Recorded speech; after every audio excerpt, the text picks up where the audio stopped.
नमस्कार, स्वागत है आपका सिटी पोस्ट लाइव में। मैं हूं मुस्कान। बिहार की सियासत में जहां हर चुनाव सिर्फ सत्ता का खेल नहीं बल्कि समाज, जाति, विरासत, विद्रोह का भी मैदान होता है।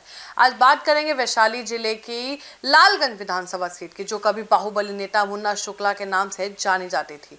अब उसी विरासत को आगे बढ़ा रही हैं उनकी बेटी शिवानी शुक्ला। लेकिन इस बार लालगंज सीट पर मुकाबला और भी मजेदार हो गया है, क्योंकि कांग्रेस के उम्मीदवार आदित्य कुमार राजा ने चुनावी मैदान से नाम वापस ले लिया है। ये खबर आते ही लालगंज की सियासी फिजा बदल गई है। क्या है पूरा मामला, आपको बताते हैं। तो आदित्य कुमार राजा, जो महागठबंधन की ओर से कांग्रेस के टिकट पर लालगंज से चुनाव लड़ने वाले थे, उन्होंने नामांकन वापस ले लिया है। अभी तक ये स्पष्ट नहीं है कि नाम वापसी के पीछे क्या कारण है। क्या ये कोई आंतरिक दबाव था या कोई राजनीतिक गठजोड़। हालांकि राजनीतिक गलियारों में चर्चा है कि महागठबंधन में सीट बंटवारे और जमीन पकड़ को लेकर नाराजगी थी। अब फोकस में है शिवानी शुक्ला। अब सारी निगाहें टिकी हैं शिवानी शुक्ला पर, जो इस बार राष्ट्रीय जनता दल के टिकट पर चुनाव मैदान में है। शिवानी शुक्ला पूर्व विधायक, बाहुबली छवि वाले नेता मुन्ना शुक्ला की बेटी हैं। मुन्ना शुक्ला का प्रभाव लालगंज ही नहीं, पूरे वैशाली जिले में काफी मजबूत रहा है। हालांकि उनके नाम विवादों से जुड़े रहे हैं, चाहे वह राजनीतिक पकड़ हो या आपराधिक छवि। लेकिन शिवानी अब उस छवि को बदल कर नई पीढ़ी की साफ छवि वाले उम्मीदवार के तौर पर सामने आई हैं।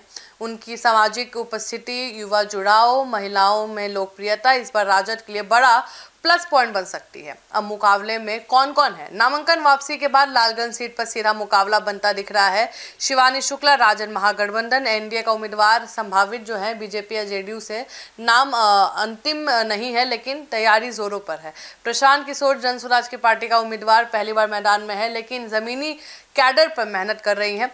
जनता में पीके की इमेज भले साफ हो, लेकिन संगठनात्मक पकड़ अभी उतनी मजबूत नहीं दिख रही है। नाम वापसी का असर क्या होगा। महागठबंधन को झटका या फायदा। टिकट वापसी में राजद की उम्मीदें मजबूत होती दिख रही हैं।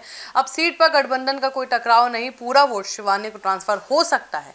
एनडीए को मौका की बात करें तो सीट खाली होते एनडीए नए उम्मीदवार के जरिए मतदाताओं को लुभाने की तैयारी में है। पीके का प्लान जानना है तो अगर वे सही उम्मीदवार उतारते हैं तो तीसरी धुरी बन सकते हैं, लेकिन उन्हें समय कम और जमीन का भरोसा कम है। और नामांकन वापसी का जो अंतिम तिथि अभी अभी गुजरी, तो चुनाव की तारीख 6 और 11 नवंबर, परिणाम 14 नवंबर। अब देखना होगा कि शिवानी शुक्ला पिता की विरासत को आगे ले जा पाती हैं या विपक्ष उनकी चुनौती को पार पड़ पाता है। फिलहाल इस खबर में इतना ही। आगे की खबरों के लिए बन रहे हमारे साथ, तब तक के लिए धन्यवाद।